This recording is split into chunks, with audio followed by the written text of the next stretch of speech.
Magandang araw po. Assalamualaikum. Tiniente ko po. Tiniente. Maganda nga po, no? Sana'y ito na ang daan tungo sa kapayapaan. At wakas ng digmaan dito sa Mindanao. Papalapit na si Commander Malik.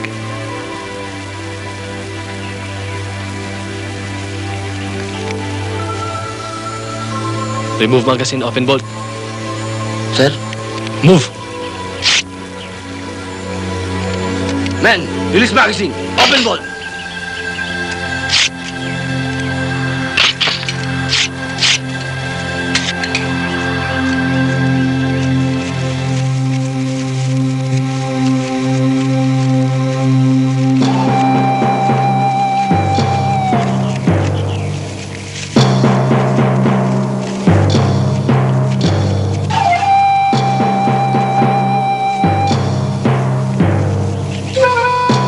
Tayo na, Tiniente. Ayun na si Malik.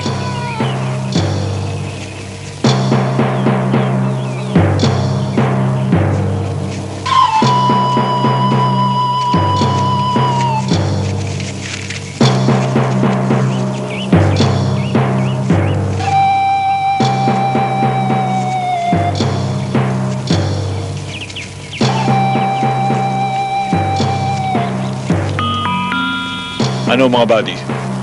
Kamusta na kayo? Mabuti naman.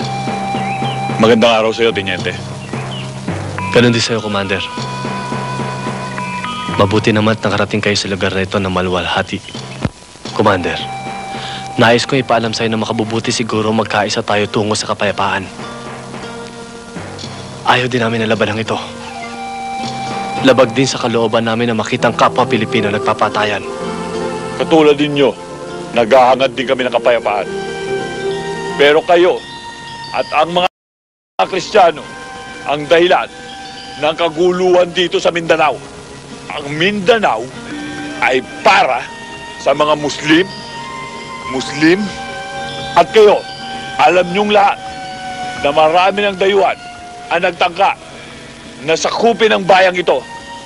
Pero hindi sila nagtagumpay. Ngayon, nakalulungkot na isipin, kapwa Pilipino pa nagiging kalaban namin mga Muslim.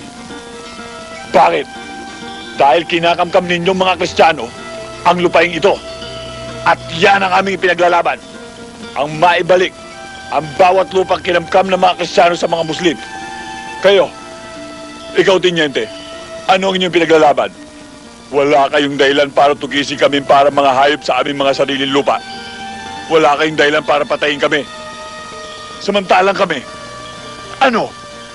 nasa amin ang lahat ng dahilan para pagpapatayin kayo. Mga sundalo kami. At meron kami mga utos na sinusunod. May plano ang gobyerno para sa kaunlad ng Mindanao. Para sa kaunlaran ng bawat Pilipino. Oo, may plano ang gobyerno. Pero hindi para sa lahat. Hindi para sa aming mga Muslim. Kundi para sa iilan lamang mayayamang politikong gusto maghari dito sa buong Mindanao. Mga politikong sakim. Tingnan mo, Tiniente, kung sino nagmamay-ari ng malalaking lupain dito. Malalaking rancho dito. Mga umaabuso ng punong kahoy. Hindi ba kayo mga Kristiyano?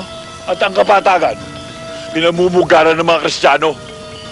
At kami mga Muslim, nasa kabundukan. Ultimong kaning isusubo na lang namin ay inaagaw pa ng gutom at hayok ng mga Kristiyanong politiko. Buddy, hindi ito personal na labanan ng mga Kristiyano at mga Muslim. Ito'y labanan ng mga prinsipyo. At kayong mga sundalo, hanggat nagpapagamit kayo sa nakatataas sa inyo, sa mga taong may katungkulan sa politika, marami pang walang malay at walang kinalaman ng malalagas. Tiniente, kaya kami bumaba at nakilahok sa usapang pangkapayapang ito ay upang maparating namin sa gobyerno kung anong dahilan kung bakit kami nakikipagdigmaan sa inyo. Makakaasa ka, Commander. Magandang araw sa'yo, Tiniente.